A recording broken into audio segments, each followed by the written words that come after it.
Opposition to the Mountain Valley Pipeline continues as the project remains neither finished nor dead. One group of opponents has staged a protest for the last 8 months, blocking the pipeline's path, preventing tree cutting. 10 News reporter Tommy Lopez shows us how they're pushing back the yellowfinch tree sit in eastern Montgomery County. There have been people up in these tree sits for more than 250 days through snow, rain, and wind. Pipeline opponents say they're continuing to fight.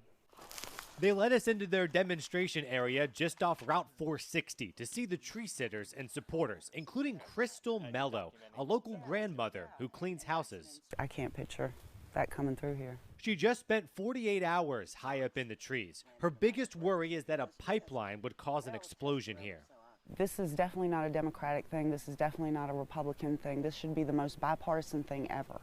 She says it was emotional being up there, supporting the anti-pipeline cause. We all drink water. We all love these mountains. We all love our neighbors. We've told you the stories of Red, Nutty, these Franklin County demonstrators. Now this is the last tree sit left on the MVP path. Many people have rotated through here since September. There are still questions surrounding water quality and damage to property. You can see the downed trees that show the pipeline's path. And if we walk this way, you can see where the tree sits are, down there where there are still trees standing. And then above it, the continued cleared path. It's very humbling.